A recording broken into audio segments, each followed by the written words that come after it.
Welcome to this 10-minute video lesson on the subject of countable and uncountable nouns. As usual with these videos, we are looking at the topic by examining the mistakes that are made by upper intermediate to advanced level English students. So you'll get the most from these lessons if your English is at or approaching at least this level. As we saw in our lesson on articles, the simple way to describe a countable noun is whether we can add an S to the end of the noun. So book, books, teacher, teachers, that kind of thing. Words like music, traffic, information, they can't have an S added to the end of them and are examples of uncountable nouns.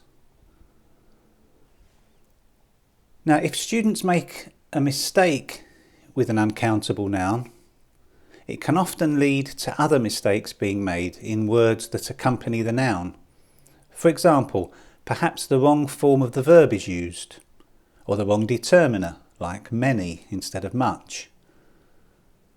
For example, lower level students will often make mistakes like the traffic are very bad in my city, or there isn't many informations.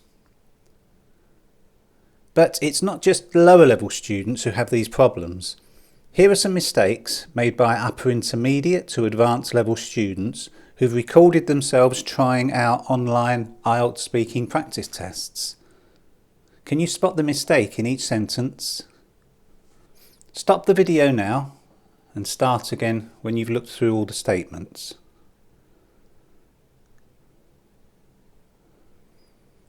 Okay, hopefully you found most of them. Before we correct them, let's look at 3 ways statements like these could be expressed that would avoid these problems with uncountable nouns.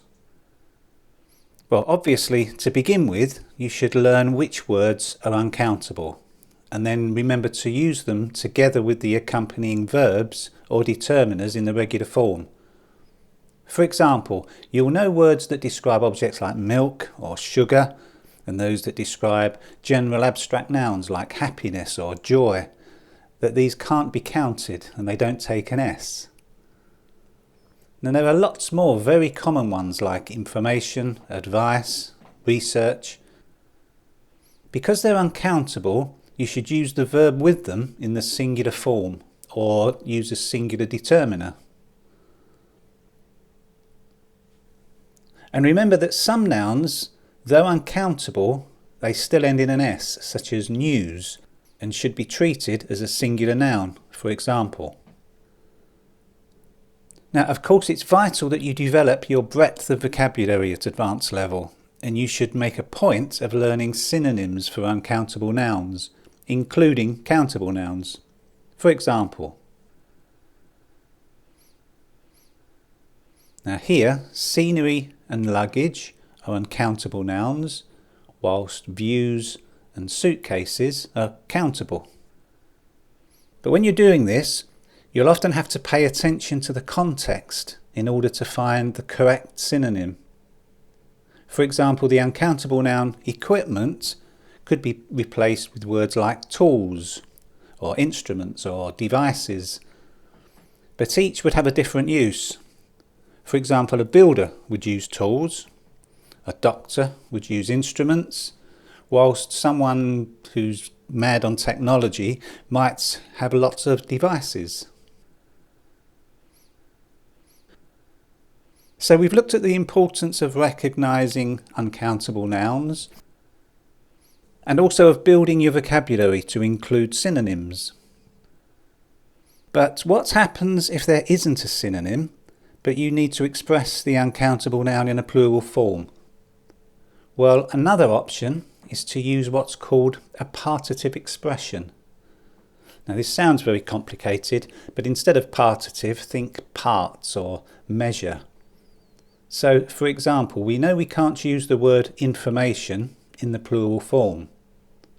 But if we needed to talk about this concept in the plural, we could use it with the word piece, and then perhaps say how many pieces.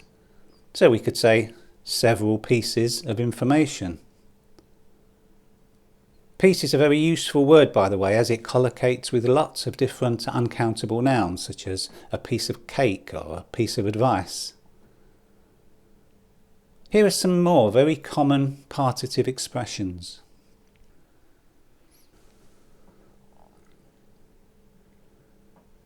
So let's look again at those 6 statements and try to correct the mistakes using any of these 3 options.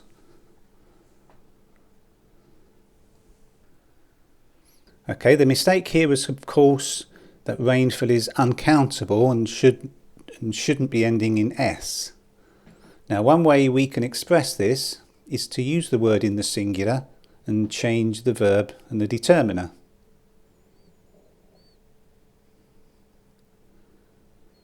Or we could keep things plural and use a synonym countable noun. Depending on the meaning and how severe the rain is, we could use any of the following.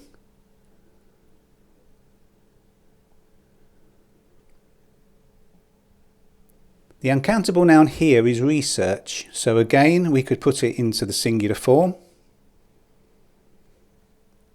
Or we could use a synonym if we wanted a plural, such as this.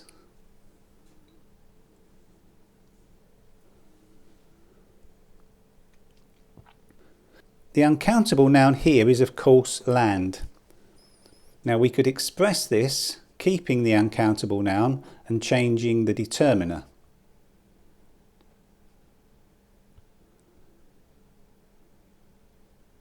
Or we could use a partitive expression like this.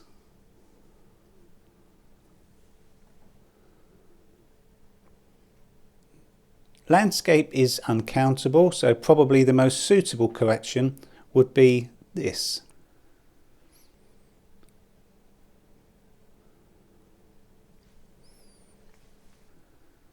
Information is of course uncountable, and the speaker has used the correct form here, but used the wrong determiner. So instead of every, we could say this. Alternatively, we could use the partitive expression with piece or bit, such as this. And finally, in addition to traffic, which has been used correctly here, damage is also an uncountable noun. So we could simply say this.